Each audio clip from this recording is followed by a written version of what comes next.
여러분은 2024년 올해 소중한 사람에게 어떤 최고의 선물을 선사하고 싶으십니까? 본문에 4명의 친구들이 나오거든요. 이 4명의 친구들은 한 친구를 위해서 정말 소중한 선물을 주고 싶었어요. 그 선물이 무엇이었냐면 생명의 회복이었습니다. 물론 사람은 생명의 회복을 내 마음대로 선물해 줄 수 없습니다. 그런데 그 방법을 알게 되면 어떻게든 생명의 회복을 선물 주고 싶은 것이죠. 주변에 소문이 난 겁니다. 예수님이 오셨다고? 예수님이 생명을 살린다고? 이런 소문이 나는 거예요. 오늘 말씀에 2장 3절에서 4절을 보면요, 사람들이 한 중풍병자를 4사람에게 메어가지고 올세 예수께로 올세 무리들 때문에 예수께 데려갈 수 없으므로 라고 기록이 되어 있습니다. 주변에 소문이 난 거예요. 예수님이 어떤 분인지, 예수님이 얼마나 귀한 분인지 소문이 난 겁니다. 우리도 삶을 살아가다 보면 생명에 관련돼서 어떤 행사를 할 때 모두 모입니다. 생각을 해보세요. 예를 들면 생일이다. 생일은 태어난 날입니다. 그때 모입니다. 100일이다. 떡을 하는 이유? 100일 동안 함께 하나님께서 도와주셨던 것 기쁩니다. 그러니까 이 4명의 친구들도 예수님께 이 친구를 모시고 간 거예요. 왜냐하면 예수님께 가면 생명이 살아나기 때문입니다. 할렐루야. 마가복음 1장 34절에 어떤 소식을 들은 거예요? 예수께서 각종 병이 든 많은 사람을 고치시며 많은 귀신을 내쫓으시되 45절입니다. 그 사람이 나가서 이 일을 많이 전파하여 널리 퍼지게 하니 4명의 친구들은 알았던 거예요. 생명의 소식을 알았던 겁니다. 가장 중요한 어떤 생일이나 어떤 칠순이나 팔순이 아니라 더 소중한 생명을 회복할 수 있는 소식을 들은 거예요. 어떤 소식이에요? 예수님이라는 분이 있는데 이 분을 만나면 귀신이 쫓아가고, 예수님을 만나면 생명이 솟게 되고, 예수님을 만나면 치료가 되고 영적인 회복을 얻는다라는 것을 안 거예요. 들은 거예요. 본 사람도 있는 거예요. 그러니까 4명의 친구들은 어떻게든 한 명의 걷지 못하고 어려워하는 그 친구를 데리고 예수님께 간 겁니다. 그런데 문제는 뭐예요? 이 친구가 심한 중풍병을 앓아서 걷지를 못하는 거예요. 그러니까 들것에 친구를 실어다가 4명이 들고 갑니다.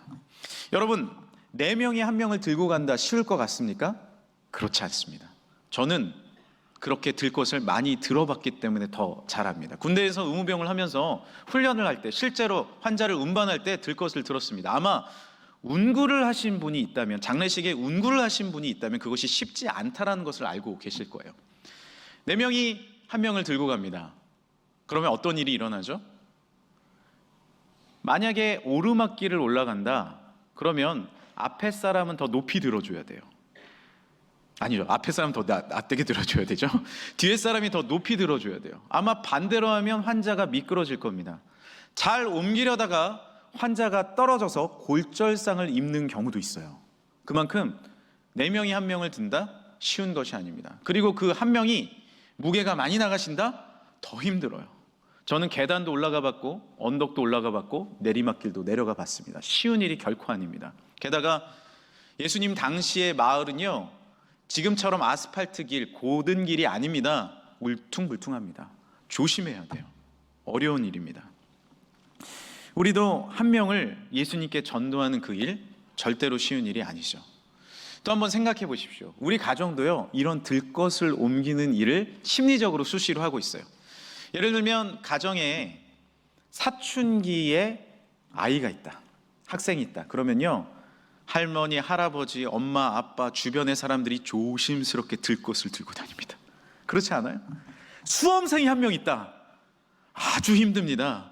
들것 이쪽이 내려갈까 봐 심리적으로 그쪽 올려, 조용히 해, 조심히 움직여, 발자국 소리 내지 마. 아주 조심스러운 거죠. 그렇게 우리는 심리적인 들것을 옮깁니다.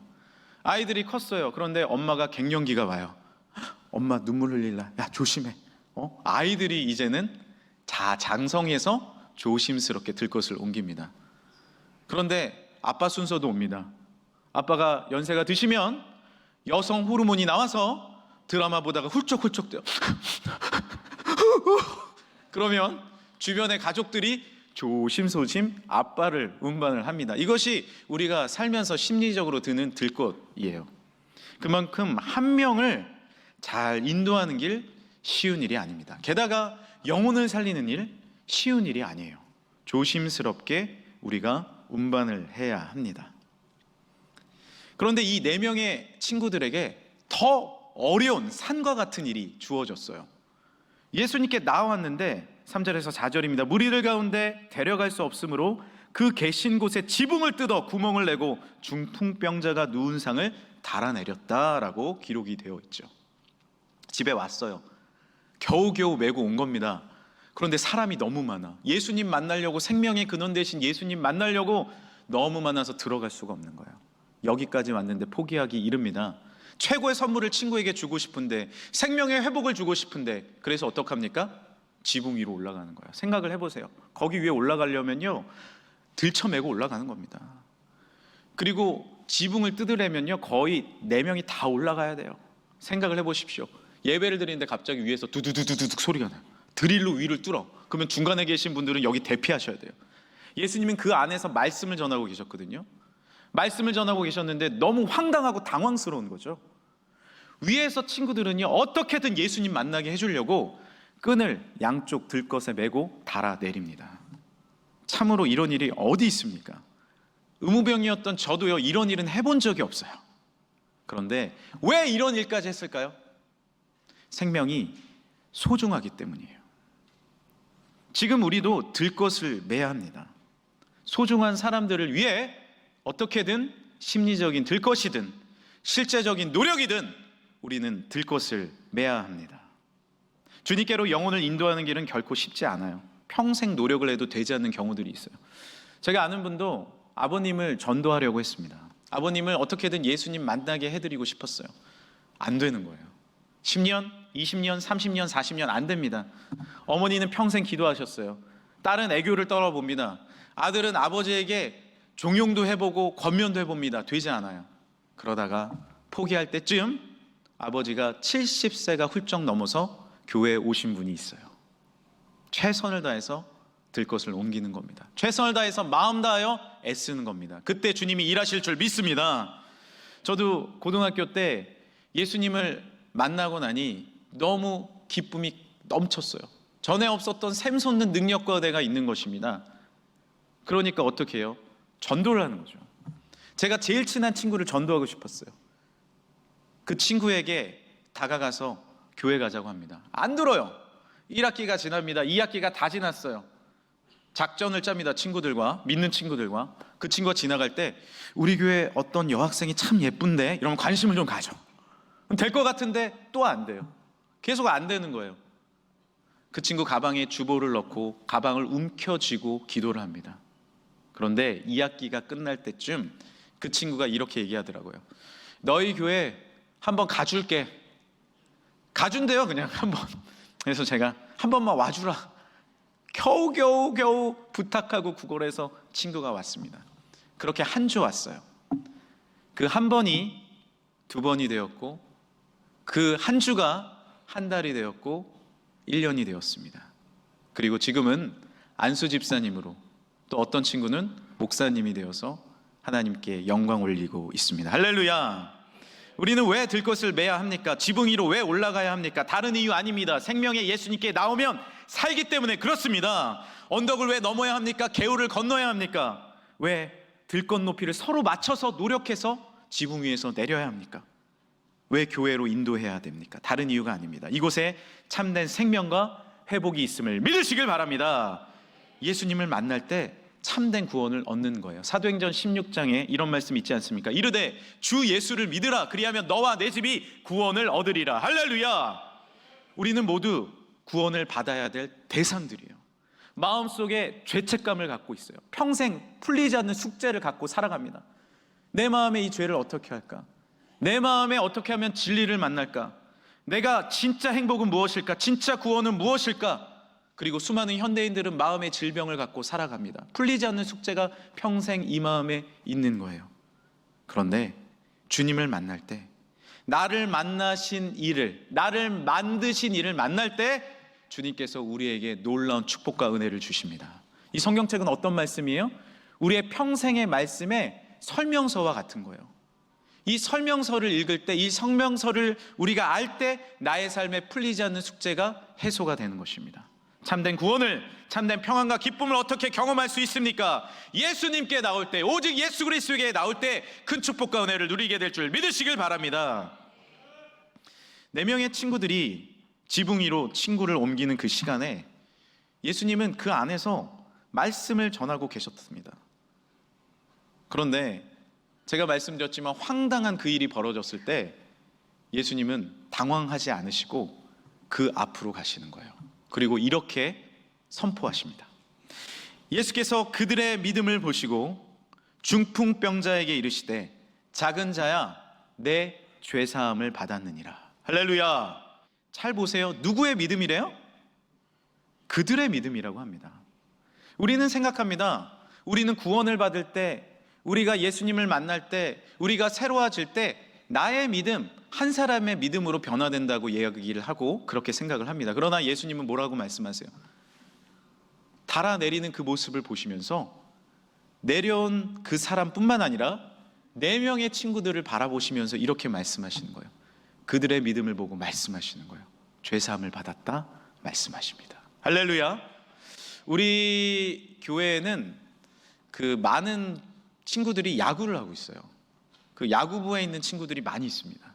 우리 부모님들도 야구부 부모님들이 많이 계세요. 근데 제가 이렇게 보면 야구부 친구들은 나만 힘든 것 같고 운동하는 것이 쉽지 않지 않습니까? 많이 혼나기도 하고 많이 뛰기도 하고 잘 먹고 또한 열심히 체력을 키워야 되지 않습니까? 그런데 제가 주변의 부모님들의 눈물을 봅니다. 그분들의 헌신을 봅니다. 모든 가족들의 노력을 봅니다. 한 사람이 훌륭한 야구인이 되기 위해서는 최선을 다해서 부모님과 가족들의 헌신이 있어야 돼요. 근데 재미있는 것은 이제 프로 경기를 보면 선수가 딱 홈런을 치지 않습니까? 그런데 카메라가 그 선수를 비춰주다가 가족들이 같이 오면 그 가족들을 꼭 비춰줘요. 카메라 감독님도 뭘 알고 있는 거예요? 이 선수가 이렇게 성장하기 위해서는 선수뿐만 아니라 가족들의 수고도 있다는 것을 알고 있는 것이죠. 최근에 한 노래 경연 프로그램에서 우승을 한 우리 분이 있는데 홍이삭이라는 분이 있습니다. 싱 어게인이라고 지금 가수를 하고 있는 현직 가수들이 모여서 하는 경연 프로그램이에요. 쉽지 않은 1등이었습니다. 그런데 제가 이분을 미리 알고 있었어요. 왜냐하면 이분의 아버님이 마닐라 한국 아카데미 선교사 자녀 학교의 교장 선생님이었기 때문입니다. 홍세기 선교사님입니다. 제가 마닐라 아카데미에도 2번 방문한 적이 있었고 훌륭한 선교사님이고 이 자녀가 CCM 가수를 했었습니다. 홍이삭 군이 가수를 했어요. CCM으로. 그런데 이분이 일반 프로그램에 나와서 우승을 하게 된 거예요. 마지막 경연에서 부모님이 오셨습니다. 지금은 우간다에서 선교사를 하고 계신데 부모님이 오신 거예요. 그리고 인터뷰를 합니다. 제작자들도 아는 거예요. 이 한 사람이 노래하고 이 자리에 서기까지는 수많은 사람들의 가족들의 눈물이 있었다는 겁니다.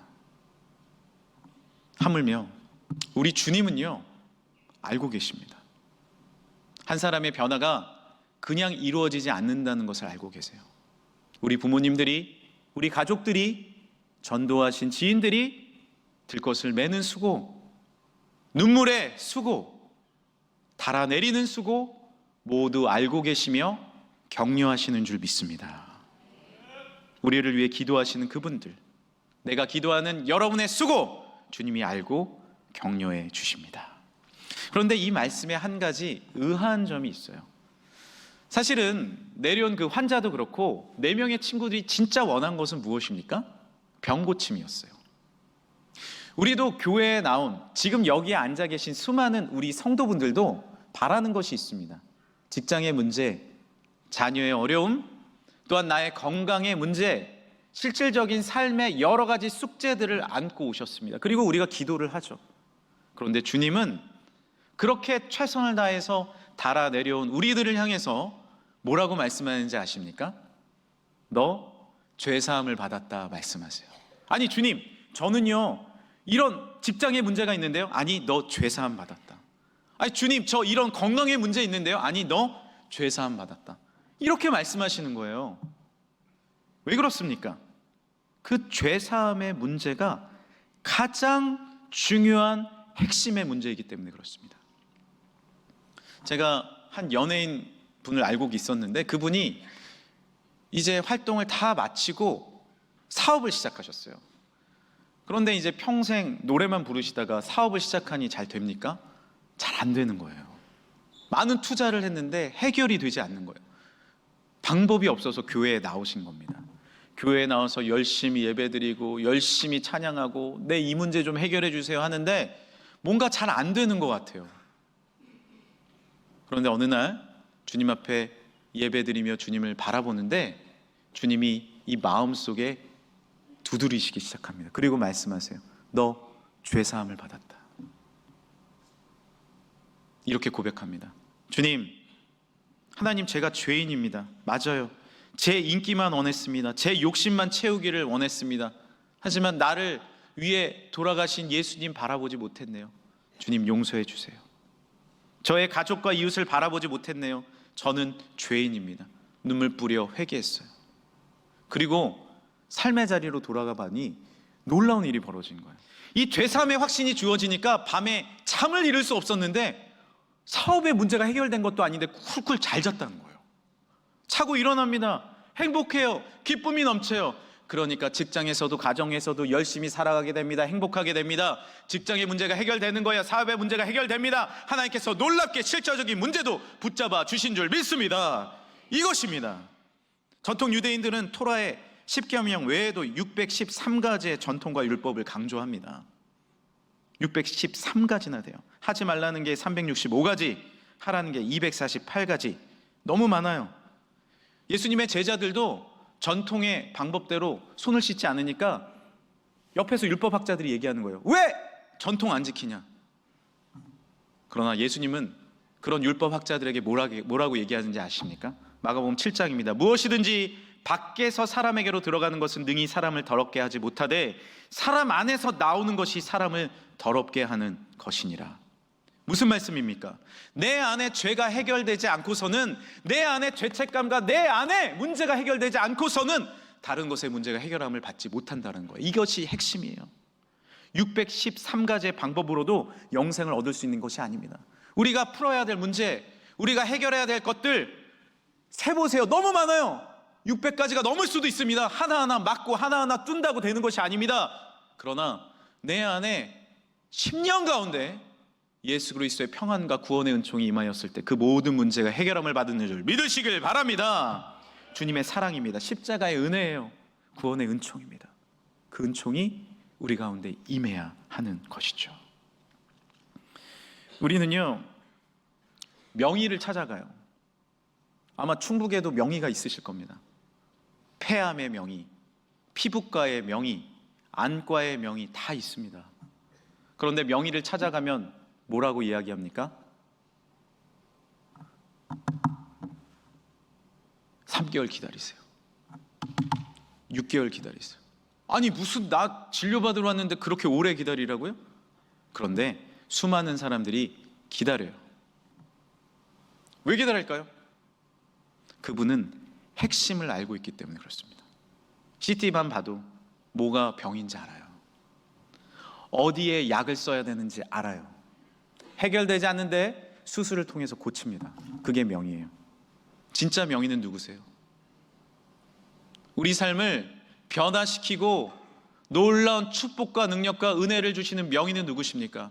온 세상의 창조주 되시며 우리의 생사화복을 주관하고 계시는 여호와 하나님인 줄 믿습니다. 그의 아들 예수 그리스도의 십자가 가운데 나올 때 우리 삶의 진정한 문제들이 해소함을 받기 시작하는 거예요.